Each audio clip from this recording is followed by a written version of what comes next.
Is Eurobusiness, the world's most contentious business class, actually worth it? Now that's the question I'm going to attempt to answer in today's flight review, and I'm taking you and the calculator along, and we'll find out once and for all, is it worth your cash? Aloha everyone, and welcome back. My name's Shane. Today's PlaneShane adventure starts in one of my favourite countries in the world, the land of fire and ice, Iceland.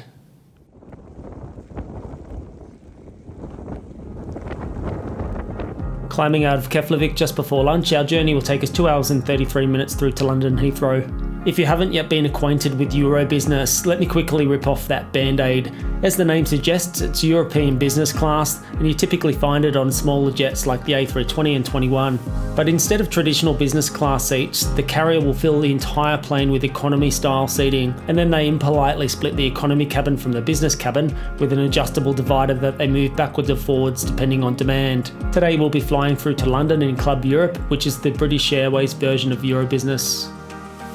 Arriving at the airport, business class passengers get priority check-in, which is a lot less stress.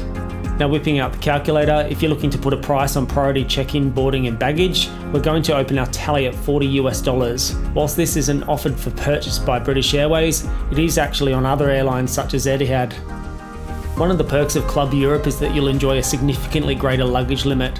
You'll get 2 pieces at 32 kilos each. An extra bag would typically cost 11,600 Icelandic krona, which is about $83. Next, British Airways don't offer fast track security in Reykjavik, but as you can see on that board, a lot of others do.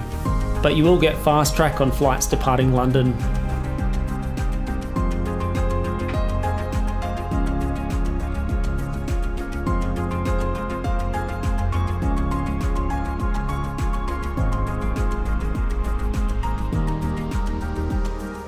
If you're flying in economy, you'll typically be looking for breakfast within the terminal. Thankfully, there's a few good options here, and a basic breakfast will set you back around $20.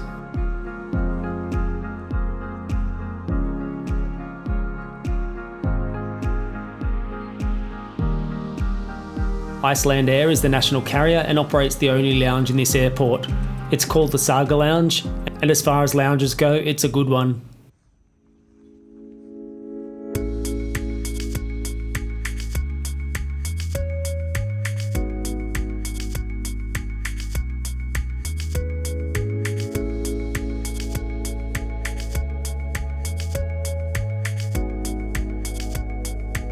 There's a good selection of complimentary food and beverages.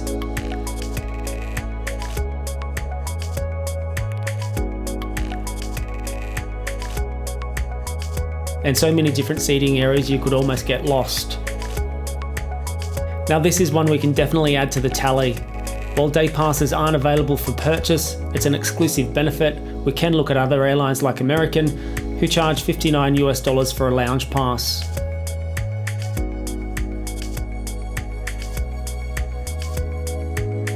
The Icelandic theme brings the outside in, and you'll find lava boulders, there's a stone can, and references to Icelandic life everywhere you look.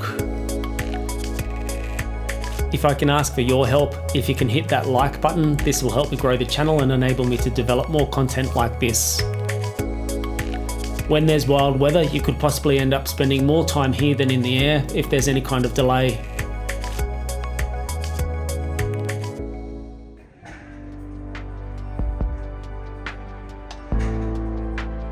Our aircraft today is a 5-year-old A320neo, registered Golf Tango Tango November Juliet.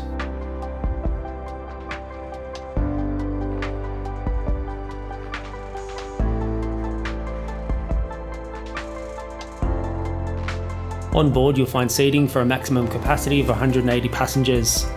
As I mentioned earlier, the business class cabin is separated with an adjustable divider. My seat today is 4F. Adding to the tally, seat selection on this aircraft is 710 Icelandic krona cheaper in business class than it is in economy, so that's another $5 of value. With priority boarding, we're among the first aboard, avoiding the stampede.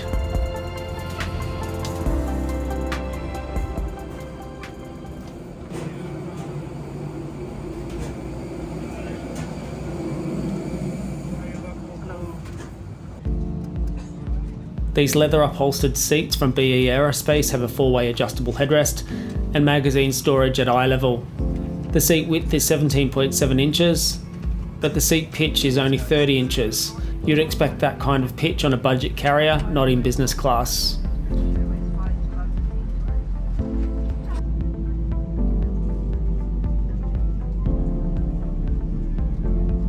Wi-Fi is available on board this aircraft for purchase, even in business class.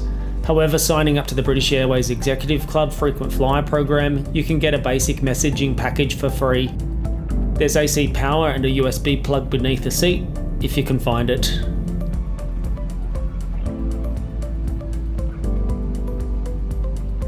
In Club Europe and in most Eurobusiness products, the middle seat is blocked off, giving extra space and comfort. So essentially you're getting the space of 1.5 seats. Adding that to the tally, you can take off the taxes and fees from a basic economy seat, which doesn't include luggage, and then halve it. So that's another $64.45 added to the tally.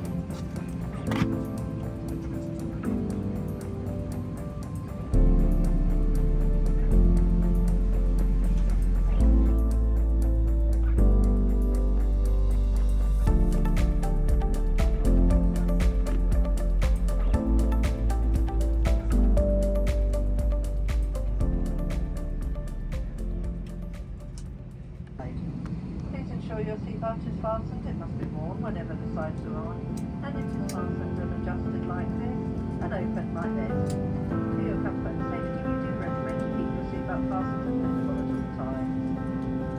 If the cabin air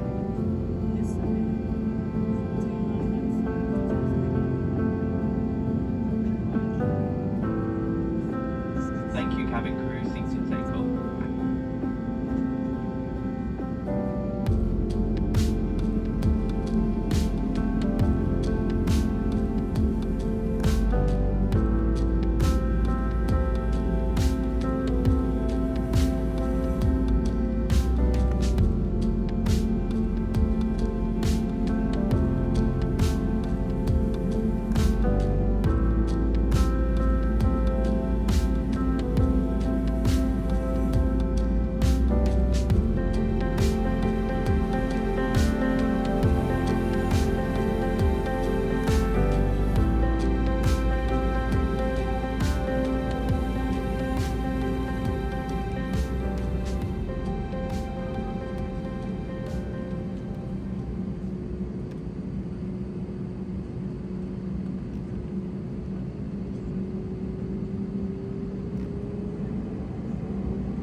Now this is the part that I look forward to most in business.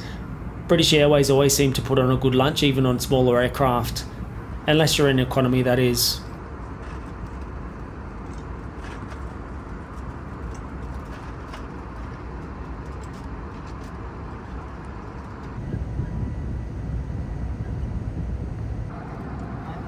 For some reason the beef wasn't available, so I've gone for the mascarpone mezzaluna with braised king oyster mushrooms. The starter is a spicy sweet potato and corn salad with lime dressing, and the meal is finished with marinated raspberries and vanilla creme fraiche. There's also a selection of British cheeses, and I'm washing it down with a very tasty Malbec. Now if I was back in economy, purchasing a meal deal and a single Prosecco would typically cost 16.95 GBP. that's about 21.56 US dollars. If I use this as a conservative guide and then add an extra couple of Proseccos to the tally to cover the champagne that I've been drinking, we'll be looking at around 63 US dollars total.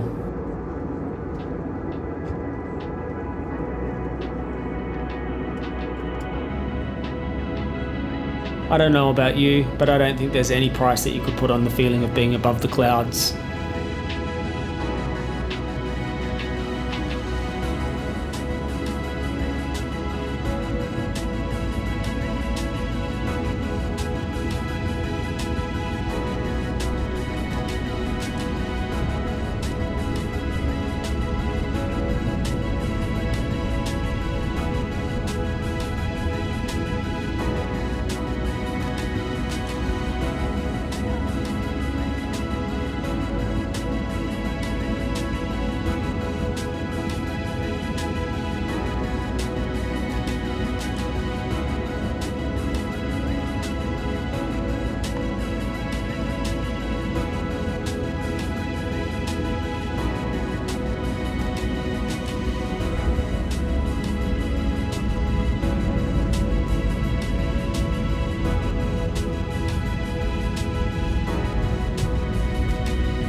Business class passengers are first off the aircraft and our bags are tagged priority 2. So we're first through immigration and first through customs. Well, that just about does it. Let's see how we've gone and we'll look at some of the value that we've tallied up for our Eurobusiness experience.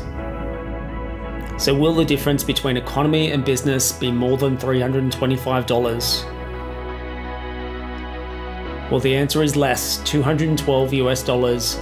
So is Eurobusiness worth it? I know that that's subjective, but for me today it was, and I'd love to hear your thoughts and experience in the comments.